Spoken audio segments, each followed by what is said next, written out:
로이드 존스의 성경 교리 강해에서 발제하였습니다. 제4장 성경 교리를 발견하는 방법. 하나님께서는 무한한 은혜와 자비로 자신을 계시하셨습니다. 성경이라고 칭하는 이 책에 가장 중요하게 자신을 계시하셨습니다. 우리는 성경 자체가 축자 영감의 교리로 알려지는 바를 가르치고 있다는 사실을 알았습니다. 그러므로 우리는 성경을 믿음과 실천의 모든 문제에 있어 완전하고 궁극적이고 무하다고 인정합니다. 바로 이 순간 일어나는 문제가 있는데 이런 것입니다. 여러분은 이렇게 말합니다. 자, 여기 하나님을 아는 지식에 있어 필수적인 교리들이 실려있는 책이 있습니다. 좋습니다. 나는 성경을 집어 들고 펴니다. 그런데 성경은 단순히 교리들을 수집해 놓은 책이 아닙니다. 여기에는 많은 역사가 있습니다. 여러 왕들, 왕자들, 수많은 탄생, 결혼들에 대한 이야기 등등이 있습니다. 만일 성경이 명확하게 진술된 교리들의 모음이라면 전혀 어렵지 않을 것입니다. 우리가 해야 할 일은 첫 페이지를 찾아서 첫 번째 교리를 읽고 해석하고 함께 상고해 보기만 하면 될 것입니다. 그러나 성경은 그렇게 단순한 진술이 아닙니다. 우리는 그런 식으로 성경에 접근하지 못합니다. 여기에서 질문이 일어납니다. 그러면 이 교리들이 어떻게 성경에서 발견되는 것입니까? 어떻게 찾아야 하는 것입니까? 어떤 사람은 이렇게 말합니다. 나는 교리에 흥미가 없다. 나는 성경적인 사람이다. 이 현명한 사람들에게 하고 싶으면 교리에 대해 논쟁을 하라고 하라. 그러나 나에게는 그냥 성경책을 주라. 그것으로 나는 만족한다. 이것은 매우 어리석고 참으로 터무니없는 말입니다. 왜냐하면 성경을 읽는 사람은 그 결과로 무엇인가를 믿지 않으면 안 됩니다. 문제는 사람들이 마땅히 믿어야 하는 바를 믿고 있는가 하는 것입니다. 오늘날 세상에서 유명한 대부분의 교회들은 자신들이 성경에 기초한다고 주장합니다. 그들은 물론 우리는 성경이 말씀하시는 모든 것을 믿습니다. 우리의 가르침은 성경에 기초합니다. 라고 말합니다. 이런 사람들은 성경을 매우 잘 아는 것 같아 보입니다. 그러므로 이런 사람들에게 우리가 성경을 믿기 때문에 그들이 믿는 것처럼 믿지 않는다고 말해봤자 아무 소용이 없습니다. 만일 여러분이 이런 사람들을 권하고자 한다면, 만일 그들을 참된 그리스도인들로 만들고 그들에게 하나님을 아는 진정한 지식을 전하기를 간절히 원한다면 우리는 성경에서 교리들을 어떻게 발견해야 하는지를 알아야 합니다. 우리는 그들에게 그들의 잘못된 곳이 어디이고 성경적이지 않은 점이 무엇인지 설명해주고 그들의 그릇된 생각의 원인을 깨닫도록 도와주는 위치에 있어야 합니다. 우리는 초대교회에서 바로 이런 일을 봅니다. 초대교회의 진리를 믿고 있다고 주장하는 수많은 사람들이 있었습니다. 그러나 요한은 그들 중에 일부가 떠났다고 말합니다. 그들은 무엇인가에 있어 오류와 이단의 죄를 범하고 있었습니다. 초대교회 시대에도 그러했던 것처럼 지금도 여전히 그러합니다. 하나님의 백성들은 무엇을 믿고 또한 왜 그것을 믿는지 알 의무가 있는데 오늘날처럼 그 의무가 절실할 때는 없었습니다. 우리가 지금 권위 있는 하나님의 영감을 받았다고 믿는 책이 우리에게 있습니다. 그러면 우리는 이 책 안에 있는 교리를 어떻게 발견해야 할까요? 첫 번째 명제는 이 문제에 있어서 이성과 오성과 지성이 차지하는 자리입니다. 이성만으로는 아무도 하나님께 이를 수 없습니다. 지성은 불충분합니다. 우리가 해야 할 첫 번째 일은 계시의 모든 문제에 있어 성경을 우리의 완전하고 궁극적인 권위라고 동의하는 것입니다. 성경이 없으면 우리는 어디에도 이룰 수 없다는 것을 알기 때문에 우리가 해야 할 분명한 일은 이렇게 말하는 것입니다. 나는 성경을 인정한다. 성경이 아니면 나는 아무것도 알지 못한다. 성경이 나에게 말씀하시는 것이 없으면 난 하나님을 아는 지식을 가지지 못한다. 이 책에서 내가 발견하는 것이 없으면 나는 사실상 아무것도 아는 것이 없다. 이렇게 우리가 내리는 첫 번째 결정은 요한 웨슬레가 말한 바와 같이 우리는 한 권의 책의 사람들이 되고자 하는 것입니다. 여기에 나의 근원이 있고 나의 권세가 있습니다. 나는 나를 성경에 완전히 복종시켜야 합니다. 첫째로 나는 성경과 성경의 교리들을 읽을 때 나의 깨달음의 범위를 넘는 영역으로 들어가고 있다고 스스로에게 말하는 것으로 출발합니다. 정의에 있어서 나는 나의 이해 능력 이상의 일들을 다루고 있는 것입니다. 우리는 하나님을 알고 하나님에 대한 교리를 연구하려고 하고 있는 것입니다. 그러므로 이 진리들은 우리의 이해력의 범위를 넘는 것이 아닐 수 없습니다. 만일 내가 하나님을 이해할 수 있으면 나는 하나님과 동등할 것입니다. 만일 나의 생각이 하나님에 대한 진리를 파악하는 데 이른다면 나의 생각이 하나님의 생각과 동등하다는 의미이며 이것은 물론 완전히 그릇된 생각입니다. 예를 들어 삼위일체 교리를 다루려 합니다. 정의상 도저히 아무도 이해할 수 없는 교리가 있습니다. 우리는 그 교리를 시작하기 전에 이 사실에 동의합시다. 그러나 이 말은 우리가 성경을 집어들 때 지적 자살을 하는 것이라는 의미가 아닙니다. 이 말은 단순히 이성의 한계가 있다는 사실을 인정한다는 의미입니다. 우리의 이성이 우리를 멀리 인도하여 하나님께서 우리에게 자신을 나타내시기를 기뻐하시는 곳으로 데리고 갈 때 우리는 계시의 영역으로 들어갑니다. 두 번째 논점은 우리가 진리들을 이해할 수 없고 완전히 설명할 수 없는 자리에서 진리들을 받아들여야 한다는 것입니다. 우리는 모든 것을 이해할 수 없다고 동의해야 할 뿐 아니라 특별한 교리와 진리들에 직면할 때에 만일 그 교리와 진리가 성경에 있는 것들이라면 우리가 이해할 수 있든지 이해할 수 없든지에 관계없이 받아들여야 합니다. 믿음이란 인간이 오직 성경에서 얻는 것으로만 만족하겠다고 신중하게 결단하고 의심을 그치는 것을 의미합니다. 우리는 어떤 사람이 진정한 믿음의 사람인지 아닌지를 금방 알 수 있습니다. 단지 그의 말을 들어보기만 하면 됩니다. 믿음은 하나님께서는 모든 것을 계시하셨다. 하나님께서는 계시하시기를 기뻐하신다. 그리고 내가 알면 유익한 모든 것이 성경에 있다. 만일 성경에 없는 것이라면 그것을 알지 못하여도 나는 만족한다. 라고 말하는 것입니다. 예를 들어 성경은 왜 하나님께서 악이 세상에 들어오는 것을 허락하셨는지 우리에게 말해주지 않습니다.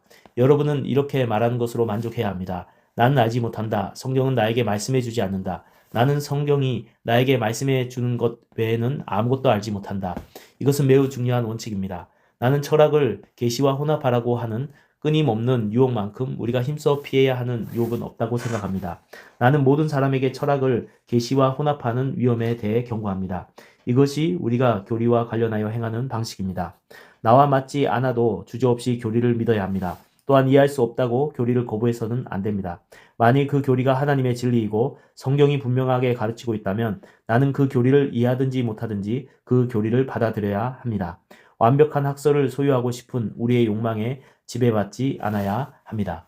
철학자는 항상 완벽한 통일체를 원하고 모든 것을 이해할 수 있기를 원하고 모든 일을 말할 수 있기를 원하는데 우리 모두도 그러합니다.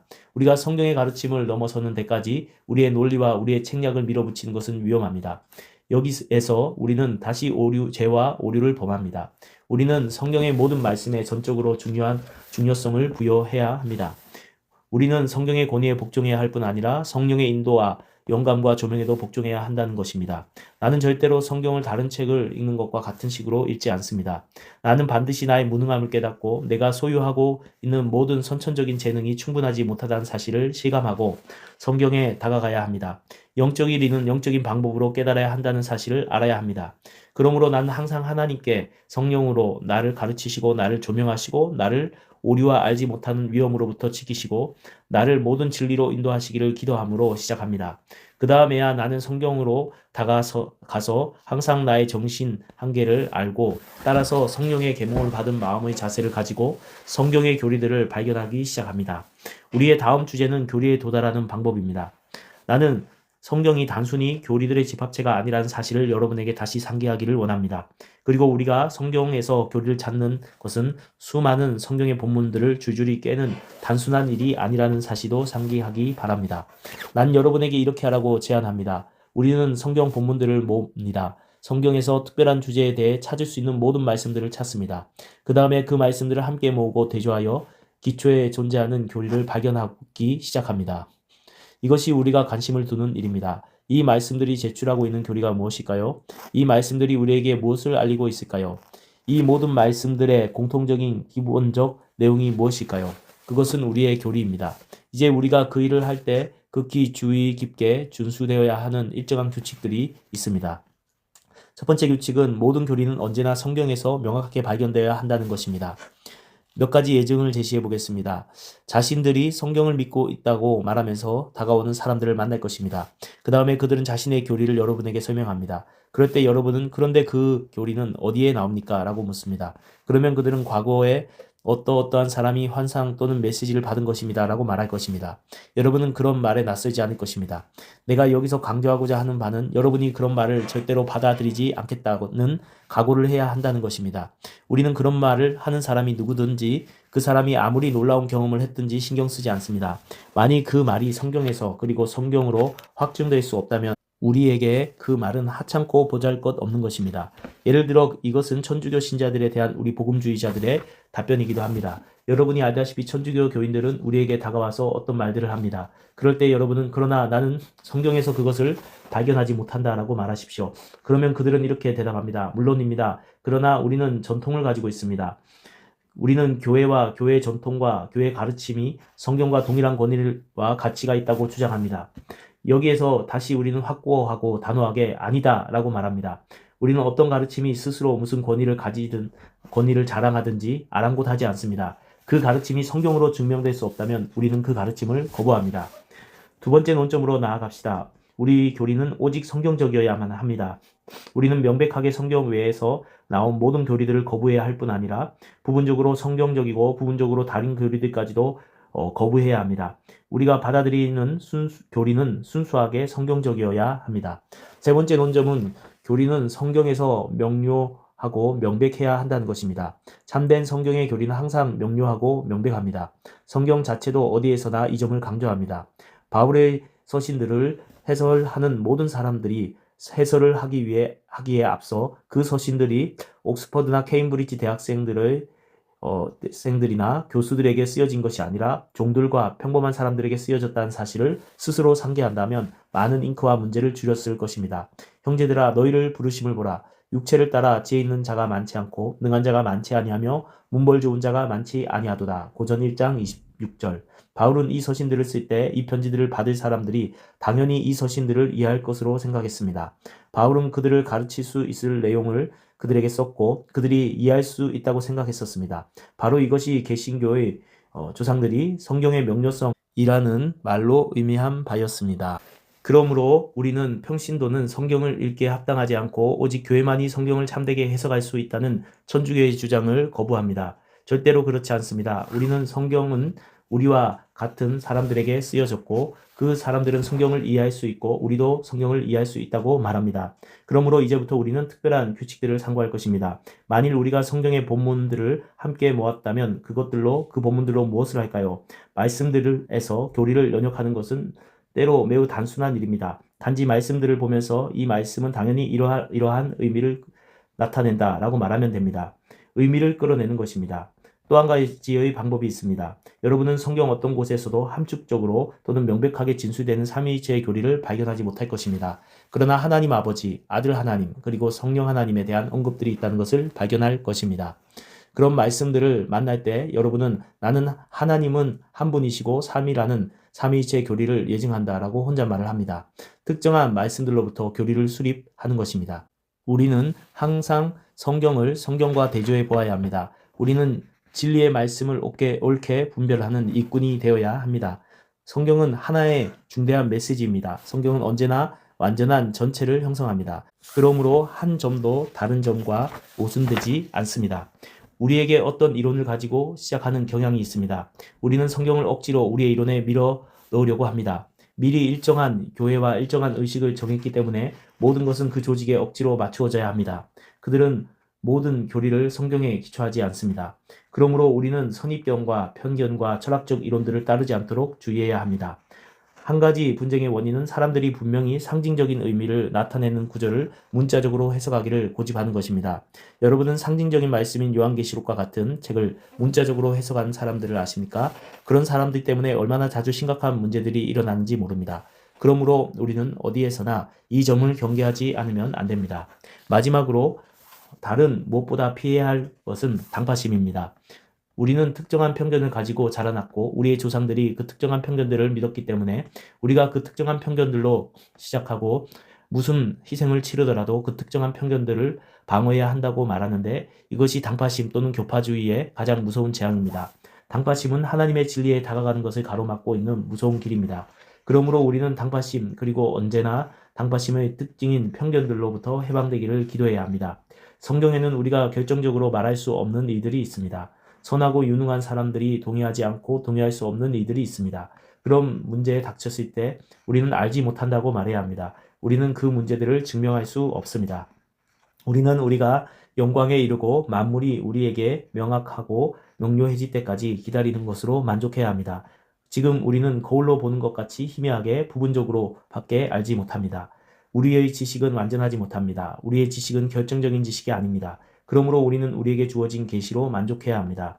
그러나 확실한 교리들이 있습니다. 그 교리들에 대해 우리는 결정적이어야 합니다. 그 교리들은 바로 구원의 길에 대해 필수적인 교리들입니다. 그리스도의 인격에 대해서, 기적적인 일들과 초자연적인 일들에 대해서, 십자가 위의 대속의 죽음에 대해서, 그리고 말 그대로 육체적인 부활에 대해서 반론이 있을 수 없습니다. 여기에는 논쟁이 존재하지 않습니다. 그 교리는 궁극적이고 절대적입니다. 그러나 우리가 결정적일 수 없고 절대적일 수 없는 모든 다른 문제들에 대해서 호의적으로 됩시다. 아량을 가집시다. 우리가 증명할 수 없다는 것을 솔직히 인정하고 우리 모두가 참여하는 큰 구원을 함께 즐거워하며 숨겨진 이들을 명백해지고 주님께서 우리를 아시는 것처럼 우리가 온전히 알게 될 날을 기대합시다.